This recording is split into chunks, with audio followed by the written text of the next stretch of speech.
Good evening everyone. Magandang gabi po dito sa Pilipinas. It's 3:24 in the morning. All right, ito po ang ating reaction no.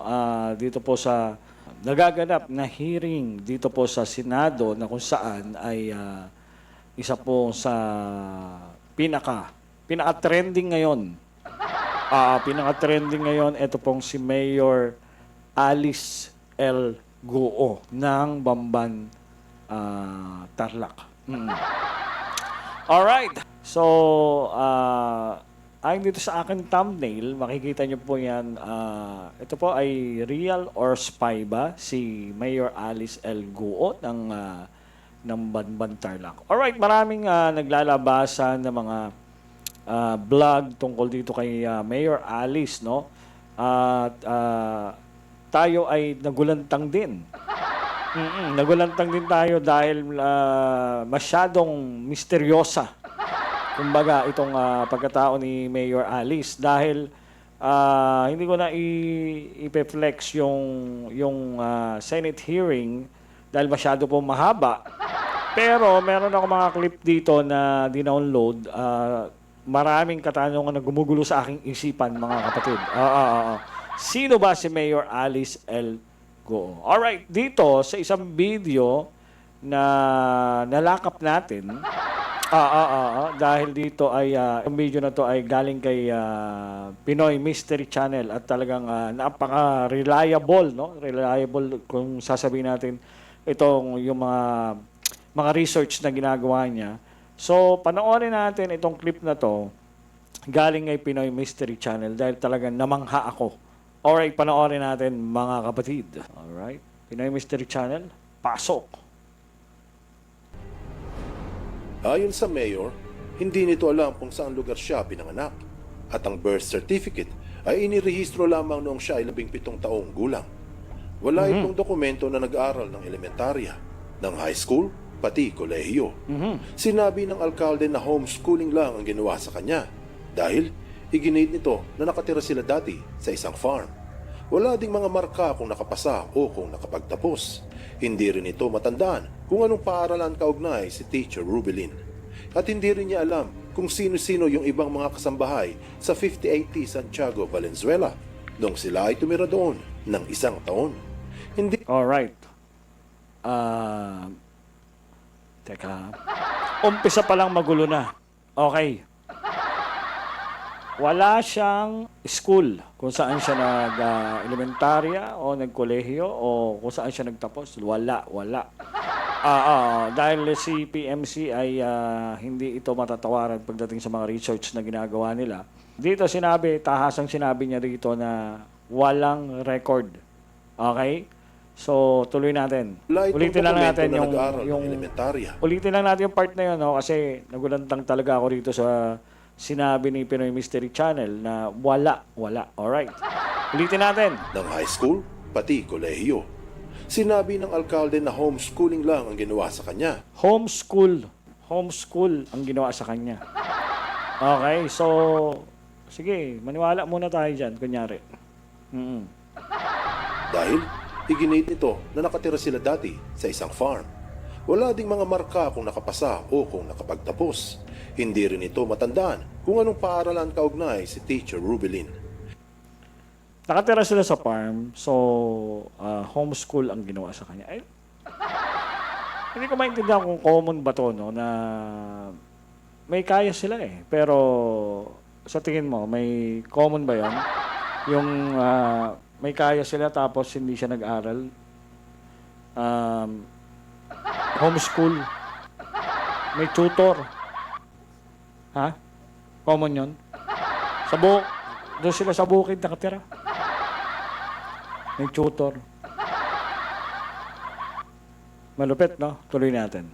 At hindi rin niya alam kung sino-sino yung ibang mga kasambahay sa 5080 Santiago, Valenzuela. Hindi niya raw kilala yung mga kasambahay nila.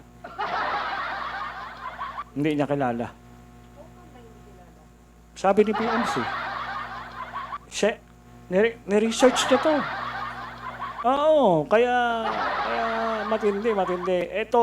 Itong picture na to na nakikita nyo, ito ay di umano, Ito daw yung nanay niya kasi may isang article, hindi ko lang nakuha yung site kung saan yon na napanood ko.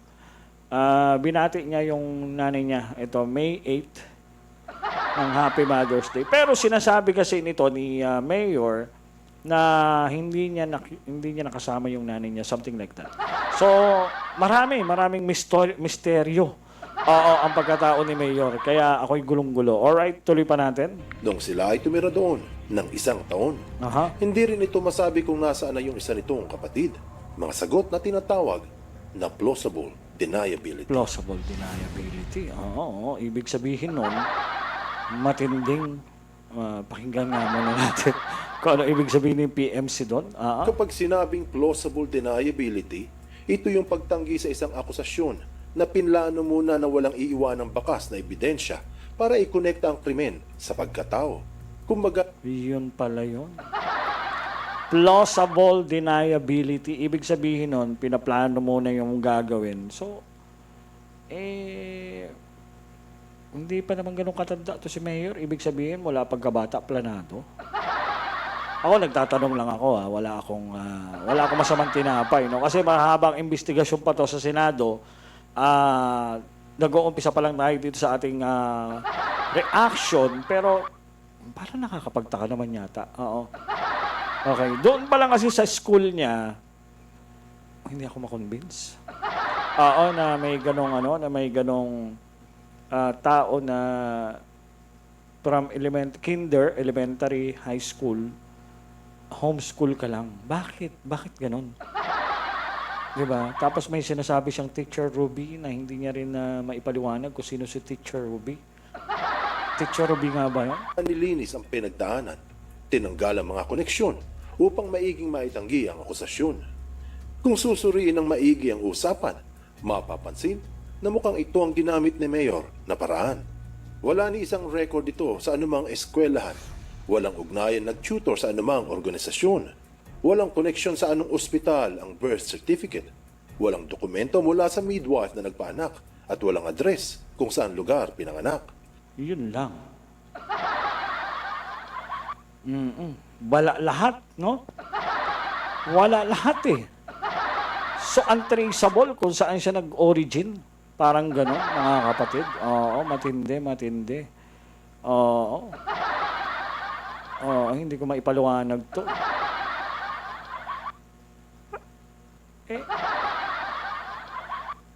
Anong ginamit niyang document sa Comelec nung tumakbo siya? Ang sabi ng Comelec, meron daw siyang valid ID. So, approved naman sa Comelec. So, okay.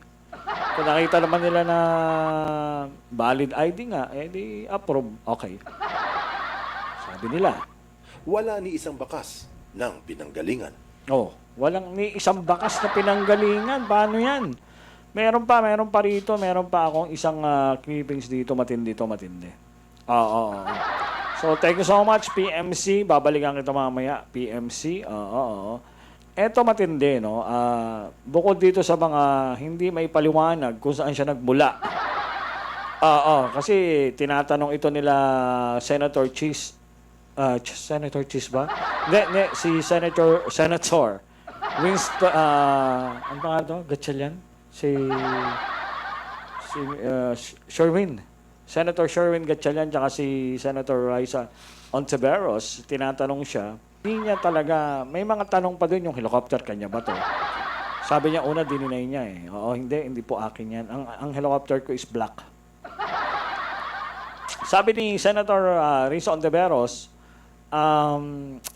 black ito eh, na may stripe na pink. Sa'yo ba to? Opo, akin po yan. May mga ganon, no? So, ako personally, no, wala akong idea rito sa mayor na to, no? Pero, puntahan natin dito, may isa pang source dito. Ito naman ay galing sa Manila Times. Alright? Tahasan. Galing sa Manila Times, mga kapatid. Tahasang dininay ni Presidente. Ito, sabi ni Presidente rito. Marcos on Mayor Guo. No one knows her. Patay tayo dyan. Oo. Ito, babasahin natin yung article. Sabi dito ni President Ferdinand Marcos Jr. called for an investigation of Banbantarlac Mayor Alice Guo, saying no one among the province politicians knows her. Question over Guo's nationality have surfaced and even prompted at a Senate inquiry. Sabi ni President, I know all the politicians from Tarlac. No one knows her. That's why we are wondering where she came from. How did this happen? That's why it should be investigated, the President said during the media interview in the Oro City on Thursday. Paano to? Si Presidente, BBM, hindi raw kilala. Sinabi ni Presidente, I know all the politicians from Tarlac, but no one knows her. Okay, yan ang sinabi ni Presidente BBM. So, patay tayo dito. Meron pa akong isang clippings dito, no? Ito naman si Mima ay meron siya natuklasan. Ayan. Alright, si Mima, vlogger din to. Mima Alicia comments. Ayan. Alright. Magandang gabi, Ma'am Mima. Alright, play. What's up? It's me again, si Mima Alicia nyo at nagbabalik ulit para sa ating panibagong video. So ito na nga po guys, out of curiosity talaga, pinahanap ko sa aking researcher team kung nagsasalita nga ba ng Chinese or fluent nga bang magsalita ng Chinese itong si Alice Guo. Kasi guys, Yun. mostly na mga nakikita natin sa kanyang video, sa kanyang mga vlogs is fluent naman siyang magtagalog pero mayroon siyang accent. So ngayon nga po guys, total, 'di ba, pinaghinalaan naman siya na talagang baka espiya or sleeper cells dito sa bansang Pilipinas kasi anyway ito Kasi masyadong misteryosa yung yung pagkatao nito ni Mayor, no? May sasabihin kasi ito si Mima si Miss Mima na kakaiba. Alright, panoorin muna natin. nakita nyo naman tong Bago ako mag-comment. picture na to. Naku, Ayan, saan binabati po guys ng mainland niya ng China na first Wait lang. Itong piniplex ni Miss Mima is binabati ng China? Si Mayor?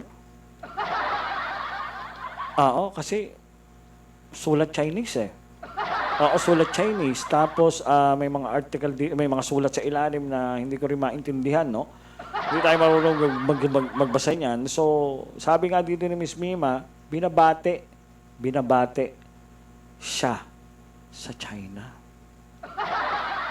Oo. Tuloy natin. Okay, go ahead, Miss Mima. Chinese mayor ng Pilipinas, itong si Alice Guo. Yan pa nga guys, nakikita niyo yan, talagang proud to be yung China na nagkaroon ng first female mayor. What? Proud ang China? Ang Chinese, Oo, wait lang. Proud ang China na magkaroon ng female mayor na Chinese.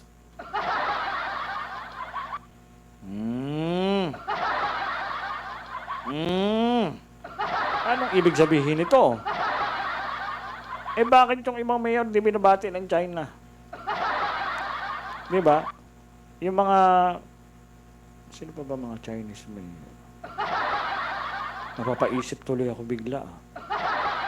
Yung mayor ba sa amin? Chinese ba yun? Hindi. Koreano pala yun. Shout out, Mayor Kong Hon. Alright. ito sa bansang Pilipinas. Actually, nakakatakot yan guys kasi politika natin pinapasok na nila. Tama. So ngayon, pinahanap ko. Sabi ko sa researcher team ko na hanapin nyo nga itong maghanap kayo ng video ni Alice Guo na nagsasalita ng Chinese. And guys, nag-download pa talaga sila ng WeChat kasi sikat pala yung apps na WeChat doon sa China. WeChat? At grabe, ito yung pinakita nila sa akin na napaka-fluent niyang mag-Chinese? Kasi di ba yung sabi niya doon sa Senate hearing, konti lang daw yung alam niyang salita sa sa Chinese. Pero Oo, at saka ang sabi niya doon, self-study. Yung yung yung the way na natutunan niya yung Mandarin is self-study, tapos tinuruan siya ng tatay niya at yung mga nakakausap niyang mga Chinese. So, ang galing, no? Oo, oo, kasi kung ako siguro mag-aaral ng Chinese, tapos self-study, tapos may tatay akong Chinese, siguro matututo rin ako. Oo, oo. Magkabata. Chinese ang salita nila, sigurado sa bahay. So, matututo, bakit ba hindi? Alright, tuloy natin.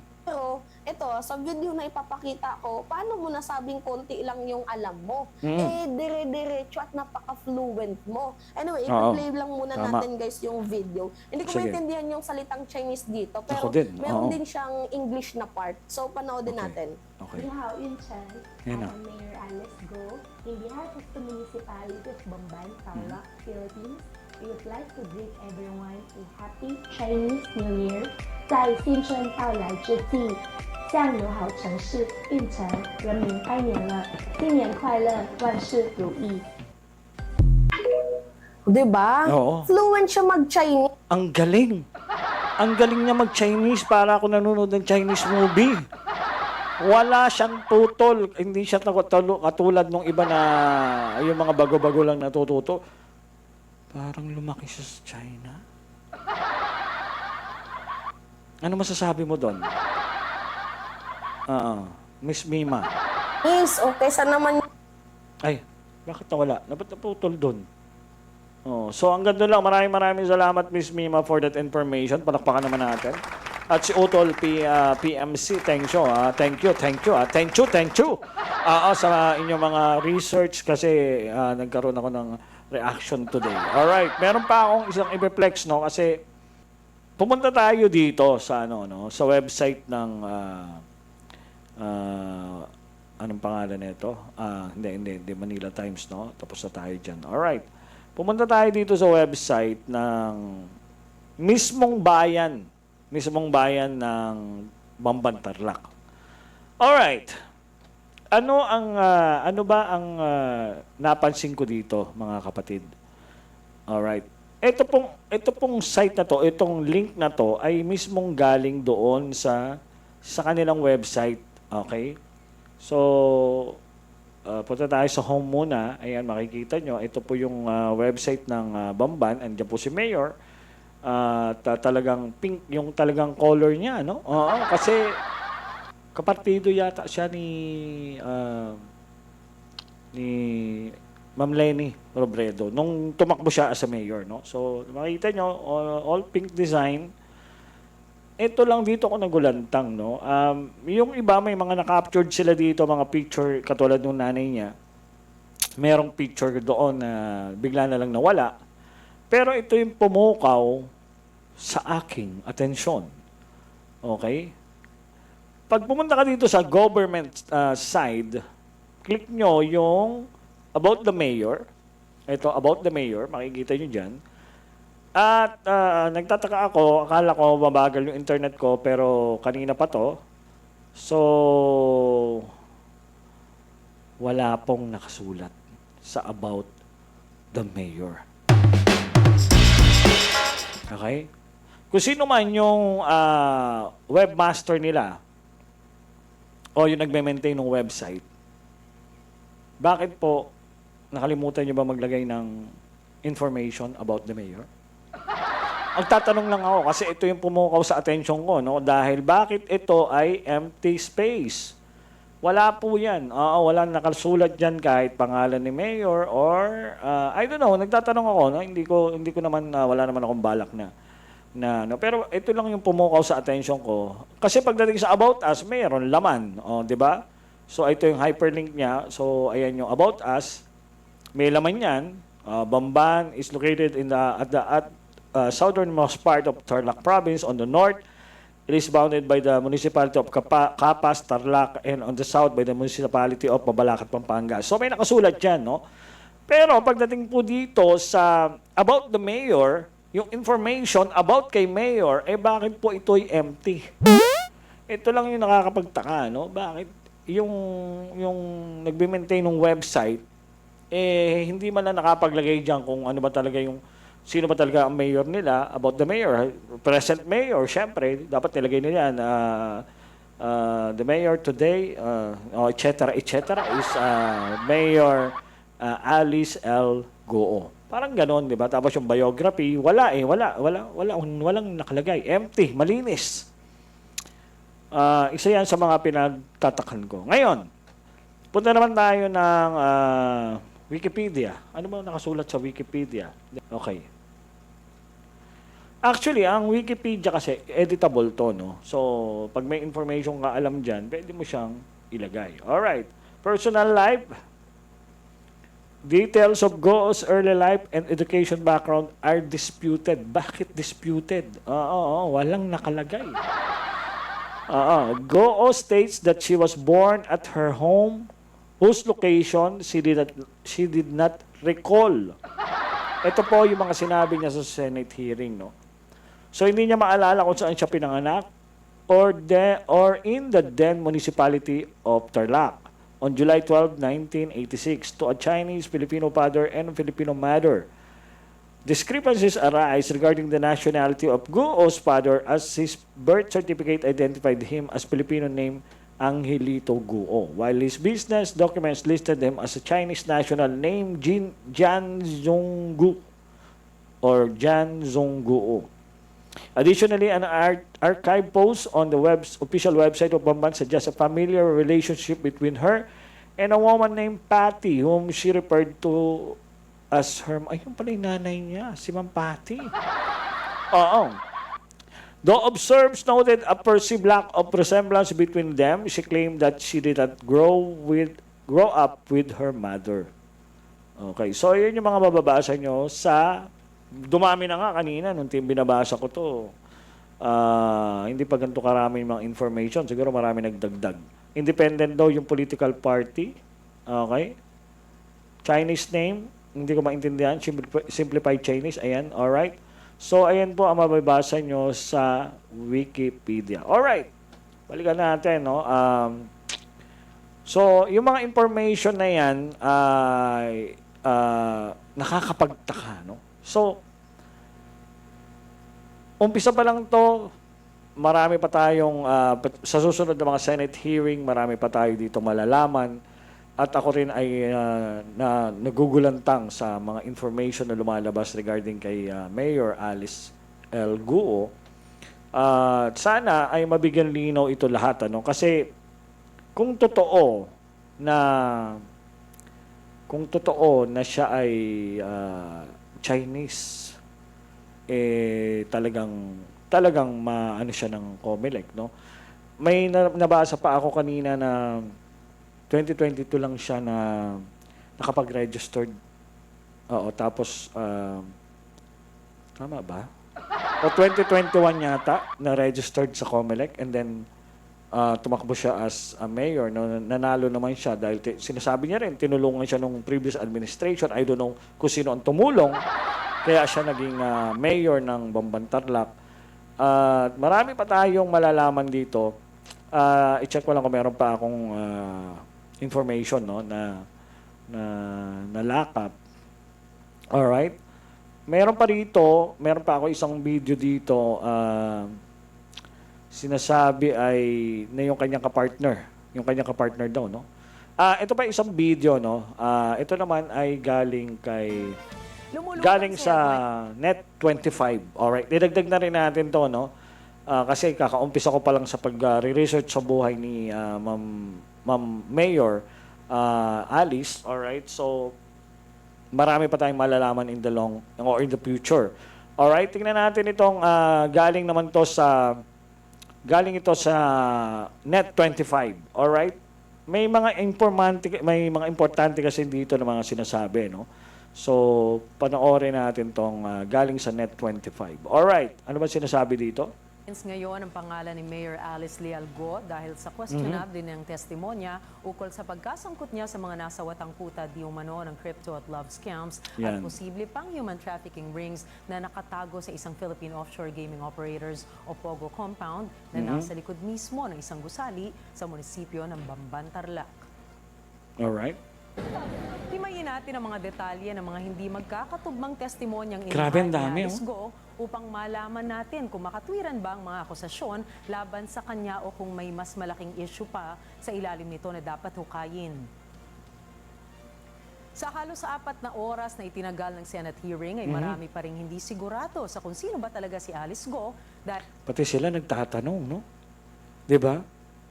Hindi nila maipaliwanag sino ba talaga si Mayor. Kasi unang-una si Presidente nga hindi kilala yan. Kasi ang mga politiko dyan sa Bamban Tarlac ay kilala daw po ni Presidente. Pero ito, hindi niya kilala. Diba? Kaya ang dami nagtatanong, sino ba talaga si Mayor Alice? Oo. sa husay niyang lumihis sa tanong o mag-misdirect ng pagdinig. Oo. Diba? Ang galing niya lumihis, ang galing niya mag-misdirect ng mga katanungan. Yung mga sagot na i-check ko, mga ganon, babalikan ko po kayo, hanapin ko lang yung mga... ano siya magaling, no? Alright, tuloy natin. Sa simpleng internet search ay mahirap nang makita agad ang impormasyon tungkol sa punong alkalde ng Bamban. Halos wala rin itong record ng dating pagkaluklok sa serbisyo publiko, mapalebel man ng sangguniang kabataan o pagkakonsehal. First time. Diba? First time siyang tumakbo as a mayor and then panalo. Okay. Tila lumabas lang ang kanyang pangalan noong siya ipakilala ni dating Bamban Mayor John Feliciano bilang malapit niyang kaibigan sa inaugurasyon ng Oo. isang government-owned poultry dressing plant sa Bamban. Isang taon bago ang eleksyon ay inendorso rin ni Feliciano si Go bilang kanyang successor. Kahit ang kanyang social media records ay makikitang ginawa lamang noong taong siya'y nahalal bilang alkalde ng Bamban. OMG. Ang social media account ginawa lang nung nanalo siya. So, hindi mahalukay kung ano talaga yung mga dati niyang o yung mga previous niyang social media account, no? Alright. Ang kanyang YouTube account ay sinimula noong January 28, 2022 na sinundan naman ang kanyang Instagram page noong April 20 ng kaparehong taon. Nairehistro ang kanyang kapanganakan noong 2003 lamang nung siya ay 17 taon. 2003. Ito yung sinasabi na yung birth certificate niya ay late registered. So, 17 years old siya nun. Alright. Ang gulang na. Ibig sabihin ay pinanganak siya noong 1986 na kung susumahin, siya ay 38 taong gulang na ngayon. Okay. Ng inyong mga magulang. Ito yung interview doon sa tinatanong siya doon sa Senate hearing. Yung father ko po, retired na po. And yung nanay ninyo. Hindi ko po nakasama po yung nanay ko pong lumaki po. Noon, ano po yung trabaho ng inyong ama? Negosyante po, Your Honor. Okay. Negosyante sa hog racing din or sa Pogo or sa iba pa? Hog racing po. Hindi po kami involved in any POGO operation po. Okay. Ito sinasabing POGO operation, no? Kasi kaya pala siya na papunta doon sa Senate hearing dahil nga sa yung lugar kung saan ni-raid, no? Yung nakalimutan ko yung pangalan. Siya pala yung may-ari nung property na yun. Tapos siya rin yung tumatay yung presidente ng company and so on and so forth. So, yan ay na-discuss na sa Senate yan. So, ako, nagre-reaction lang. Big overview lang para mabalikan nyo, no? Kung bakit ba siya naandito sa ganitong sitwasyon ngayon, itong si Mayor Alice. Alright, meron kasi ditong isang, ito yung isang picture, yung sinasabi ko kanina. Isa pang nakapagtatanong sa kanyang ina. Ito yung sinasabi niyang nanay niya. May nakasulat dito kasi, happiest birthday mother of Mayor Alice Leal Goo. So yung picture kanina, yung pala ang sinasabi na nanay niya. Pero, Ngunit makikita natin sa isang post sa page ng Municipality of Banban na binati pa nitong ina na nagdiwang ng kanyang kaarawan kamakailan lang. Nakapagtataka rin ang nasabing post dahil inalis ito sa website. Bakit? Bakit ito inalis? Yan ang hindi ko maintindihan. Bakit? Wala na eh. Tinanggal na. Okay. Tapos ang committee hearing noong May 8. Yun. Isa pang nakapagtataka ang salaysay. After ng committee hearing, tinanggal. Baka mahanap yung babae na yun. Baka sa ma-interview. O ipatawag ng Senate. Yung kasama niya doon sa sa picture na yon na sinasabing nanay. Hindi naman natin alam, walang confirmation, walang pagkakakilanlan. So hindi natin alam, no? Okay. Niyang siya ay nag-iisang anak, gayong ayon sa kanyang birth certificate ay may dalawa siyang kapatid. Nako. Oo, yun yung dinideny niya nung una. Sabi niya, isa niya lang sa nanay niya. Tapos, nung tinanong ni Senator Risa Ontiveros, meron ka daw kapatid, siblings sa ama. Meron po, lalaki. Oo, naamin niya rin yan, naamin niya. Next. Nang tanungin naman siya ng komite tungkol dito, ay inamin naman niyang may mga half-siblings siya. Mga half-siblings. inconsistencies na nagpapahina sa testimonya ng isang politiko, lalong-lalo na at siya'y nasa sangkot sa isa sa mga pinakamalalaking issue ngayon. Tama. Isa ring mainit na usapin ang kanyang edukasyon kung saan ni high Yan. school diploma ay Yung hindi ito edukasyon nakapagitaw. Anya siya raw kasi ay home Kasi, okay, tuloy muna natin na mamaya ako magre-reaction. school. Ngunit nung tanungin pa ukol sa kanyang edukasyon ay hindi man lamang niya maalala kung saang institusyon galing ang kanyang programa. Ayon sa kanyang testimonya ay nanatili sa industriya ng babuyan ng kanyang pamilya. Taliwas naman ito sa ipinakitang dokumento ng Senate Inquiry Panel na nagpapatunay na nagparehistro sila ng isang burdahan o embroidery business sa Valenzuela. Hindi ko maintindihan, bakit sinasabi niya na hindi niya maalala yung school attendance niya. Ako, mula kindergarten, naaalala ko pa hangtil now. Yung teacher ko nung grade 1 ako, si Madam Ojas Oo, ilang taon na, Pero naaalala ko pa rin yung mga kalokohan ko sa school. Pero hindi ko maintindihan, kung bakit hindi niya maalala. Ang nakikita ko kasi dito, pagkapilit mong gustong kalimutan lahat, hindi mo talaga maaalala.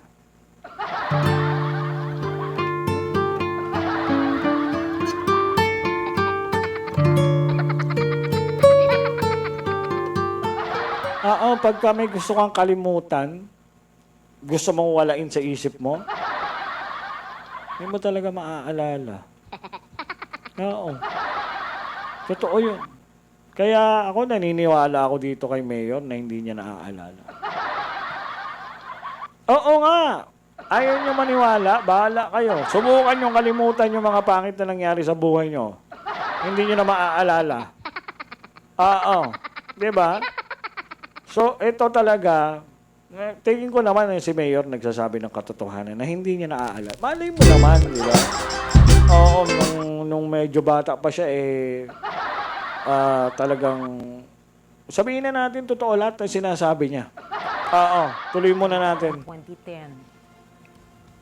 Ayon kay Go ay hindi raw niya alam ang mga detalye tungkol sa naturang kumpanya dahil isang taon lang daw siyang nanirahan sa Venezuela at bata pa siya noon. Sabi ko sa inyo totoo yung sinasabi ni Mayor na hindi niya naaalala, hindi niya mga detalye. Grabe naman kasi kayo. Kung di naman naaalala, paano ba ang gagawin? Ako, may mga bagay ako na nakalimutan na. Hindi ko na rin maalala yung iba mga bagay. Kaya mahirap po pag inalis mo sa memorya mo yan. Talagang ang hirap alalahanin. Magkakaroon ka ng mga lapses. Okay. Taon lang na siya noong 2003, ang ibig sabihin niya nasa edad 24 o 25 na siya ng mga panahong yon. Ayon din sa batas ay hindi pa maaaring maging incorporator ang isang menor de edad sa kahit ano pa mang kumpanya. Ayun, okay. Meron pa ako ditong inaabangan kasi meron pa ditong matindi yung asawa niya ba? Oo, yung asawa niya. Asa na ba yung asawa niya rito? Ito. Yung helicopter, grabe pala ito, no? 138,578,400 pesos. Anong istorya ng helicopter? Teka. Ayan. Kinwestiyon din ang pagmamay-ari niya ng isang chopper Yan na. na ibinenta na raw niya di umano sa isang British company. British Nabigo company. naman siya pangalanan sa harap ng korte. Nako, nakalimutan na naman. Nakalimutan na naman yung pinagbentahan. Naku po naman, Mayor. Mayor, maiipit ka dito, Mayor. Oo. Ito yung helicopter na sinasabi na black na may stripe na pink kay Mayor daw yan. Sipin mo, 138 million pesos. Ang chopper na kanyang pagmamay-ari ay may plakang RPC-1902 Aha. na isang Eurocopter 130 T2 na nagkakahalaga ng $2.4 million. $2.4 million!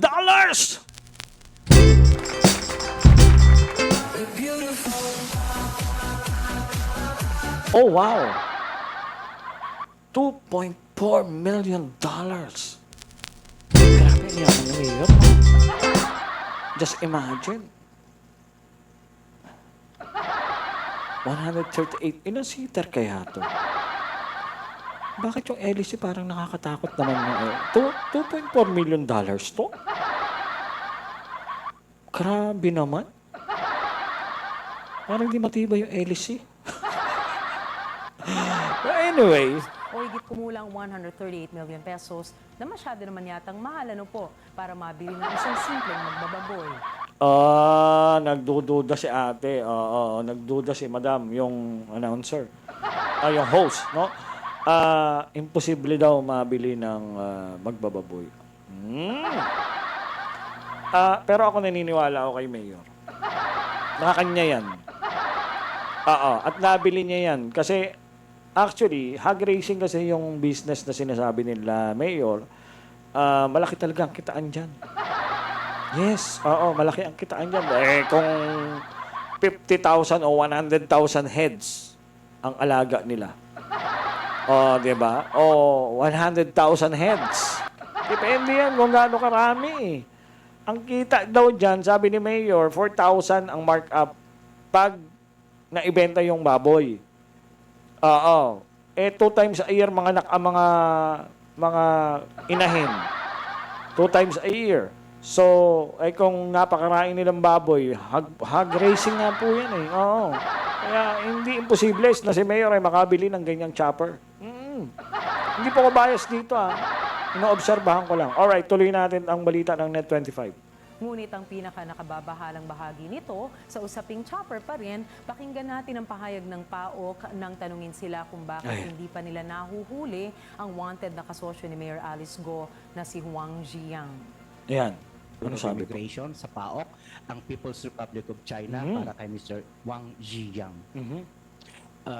Initially po, Ito daw kasi si Wang Ziyang. Yun daw po lugar doon sa Bamban kung saan yun nandun yung mga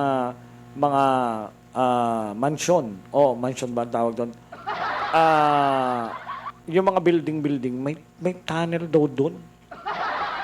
Doon daw tumakbo itong si Wang Ziyang. Kaya hindi nahuli ng PAOK kasi may underground.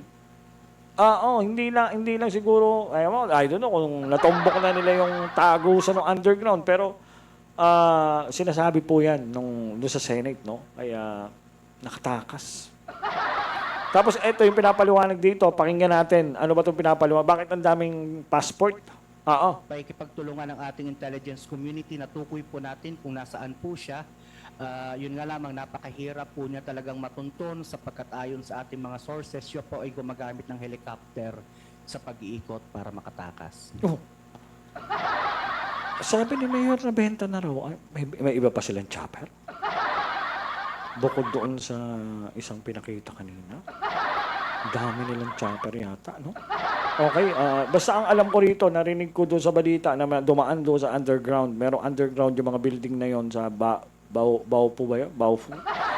Yung compound na yun, merong underground. Doon daw dumaan to si Mr. Wang Ziyang. Tumakas. Kumakalat din ngayon sa internet kung saan pinupuri at kinokongratulate ng Ayan. isang dyaryo sa China si Alice Go sa kanyang pagkapanalo bilang alkalde ng Bamban.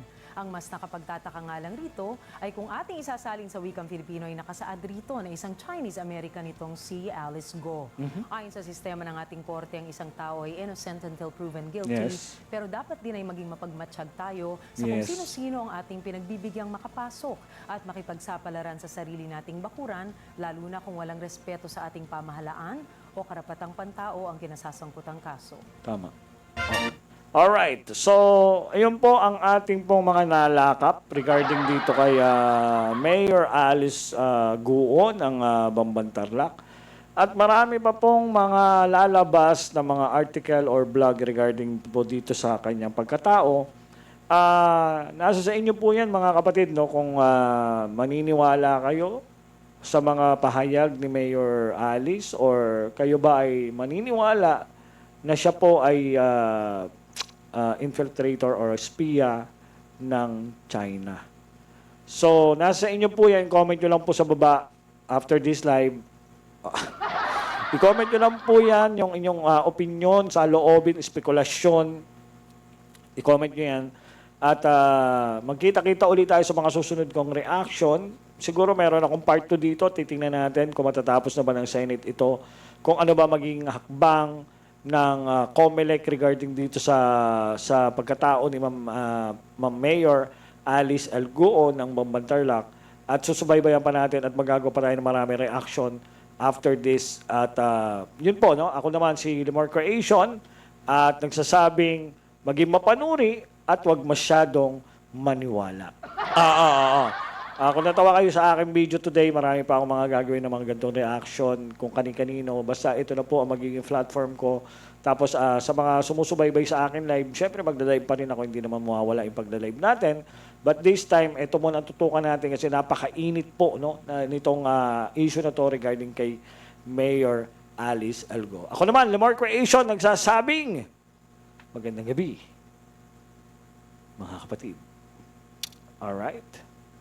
Alright?